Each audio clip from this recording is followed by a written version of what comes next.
Selamat datang di Statistika Ekonomi dan Bisnis dengan topik distribusi Poisson.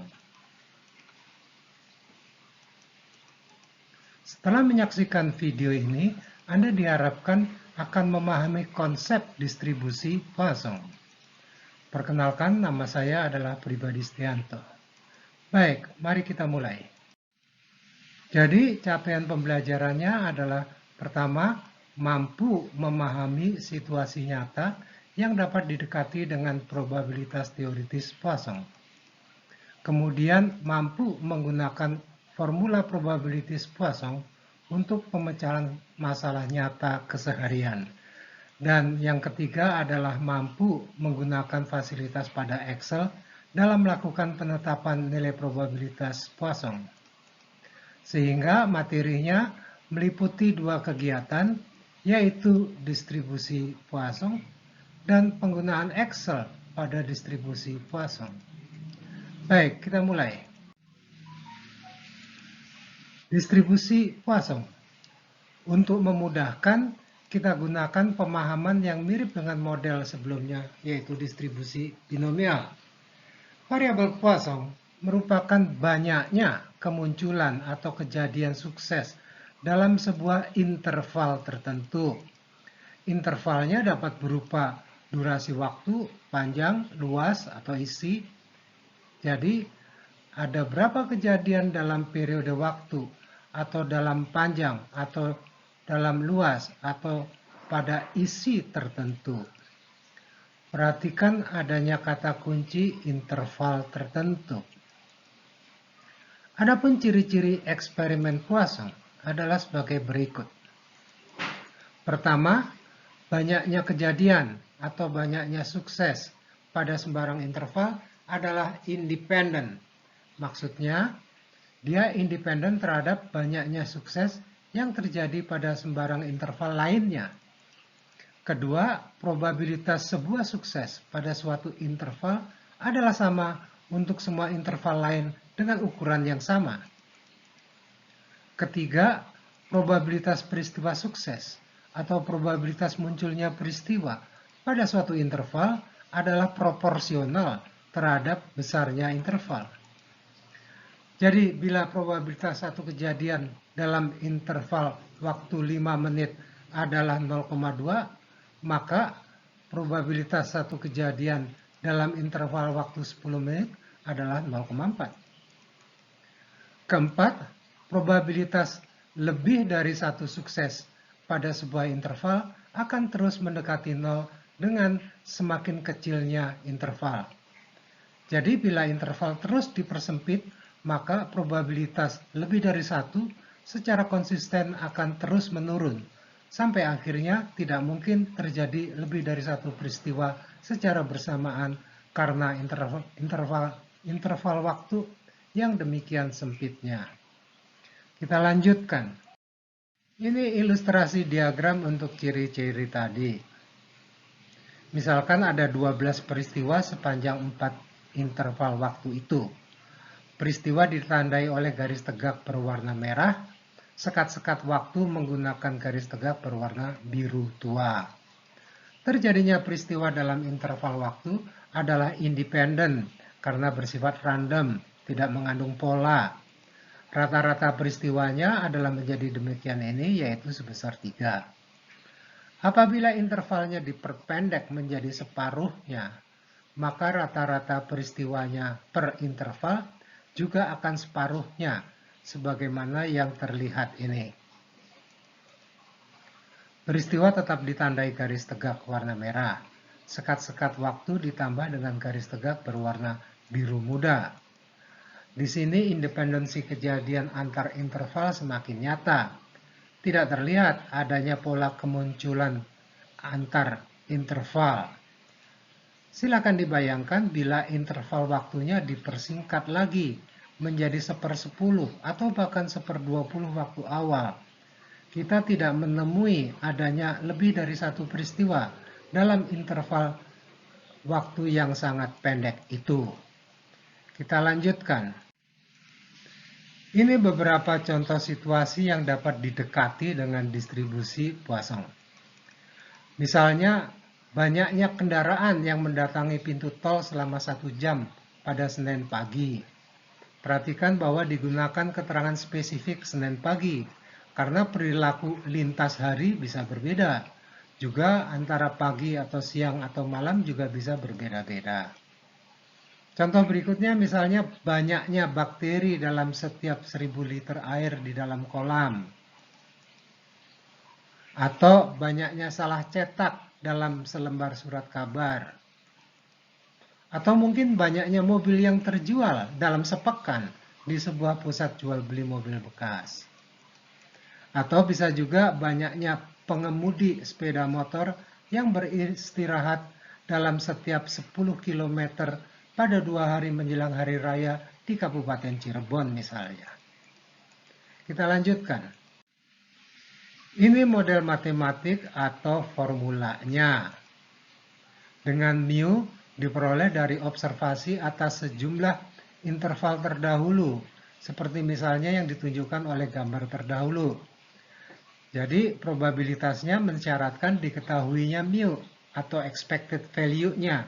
Ini berbeda dengan distribusi binomial yang mensyaratkan diketahuinya P, probabilitas peristiwa sukses. Dengan E adalah bilangan natural sebesar 2,71828 dan seterusnya. R adalah banyaknya kejadian atau peristiwa sukses dalam interval yang dimaksud. Dan penyebutnya itu adalah R faktorial. Selanjutnya, deviasi standarnya adalah akar pangkat 2 dari mu. Kita lanjutkan. Sekarang kita bahas fungsi Excel untuk probabilitas Poisson. Cara mudah untuk mengaktifkannya adalah dengan mengetikkan pernyataan ini. Ketikkan saja, persis seperti yang dicontohkan itu. Setiap besaran R, mu, dan cum dipisahkan oleh titik koma.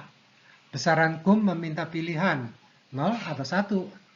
0 atau bisa juga false adalah untuk penghitungan probabilitas individual, sedangkan isian 1 atau true untuk penghitungan probabilitas kumulatif mulai dari 0. Mari kita lihat contohnya. Misalkan persoalan Poisson dengan mu sebesar 2,5. Untuk R sebesar 2, maka perintah untuk fungsi Excel-nya adalah demikian ini. Angka terakhir bernilai 0 karena untuk penghitungan probabilitas sebuah nilai, yaitu probabilitas R sebesar 2. Untuk R sebesar 3, maka perintah untuk fungsi Excel-nya adalah demikian ini. Angka terakhir diisi false karena untuk penghitungan probabilitas sebuah nilai, yaitu probabilitas R sebesar 3. Silakan perhatikan bahwa 0 atau false mempunyai makna atau dampak yang sama. Untuk R sebanyak-banyaknya 3, maka fungsinya adalah demikian ini. Dengan besaran terakhir diisi nilai 1 karena menghitung probabilitas kumulatif. Selanjutnya probabilitas sekurang-kurangnya 4 ini. Maka Excel dapat diperintah dengan cara yang demikian ini. Perhatikan bahwa pengurangnya merupakan probabilitas kumulatif sampai dengan 3. Karena yang ditanya adalah probabilitas mulai dari 4. Di sini isian kumulatifnya menggunakan true sebagai gantinya 1 untuk menunjukkan bahwa makna mereka adalah sama saja. Sekarang kita siap membahas contoh soalnya. Ini contoh 1. Ada proses Poisson dengan rata-rata 2 orang per hari. Ada sejumlah pertanyaan. Pertanyaan A, probabilitas sebesar 2 dalam sehari.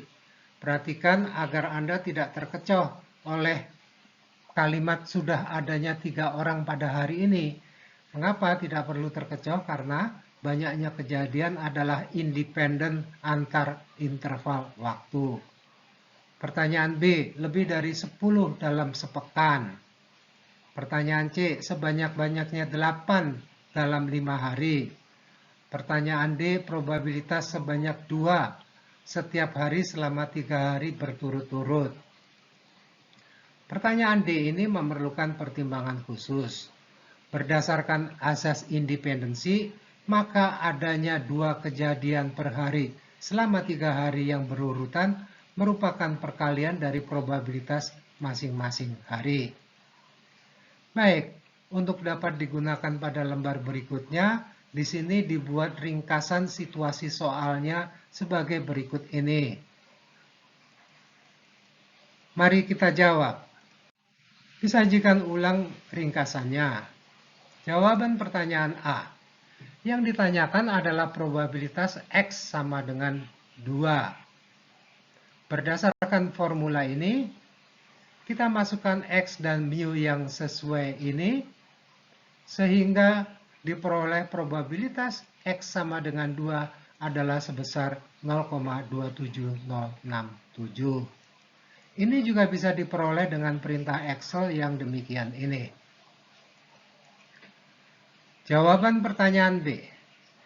Yang ditanyakan adalah probabilitas X lebih dari 10.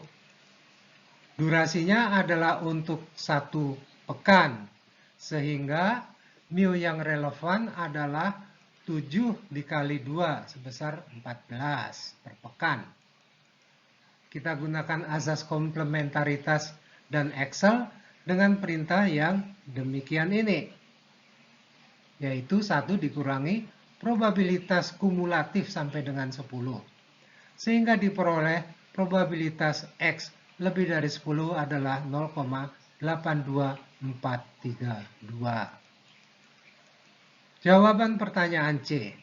Yang ditanyakan adalah probabilitas X sebanyak-banyaknya 8. Durasinya adalah untuk 5 hari, sehingga mu yang relevan adalah 5 dikali 2 yaitu 10.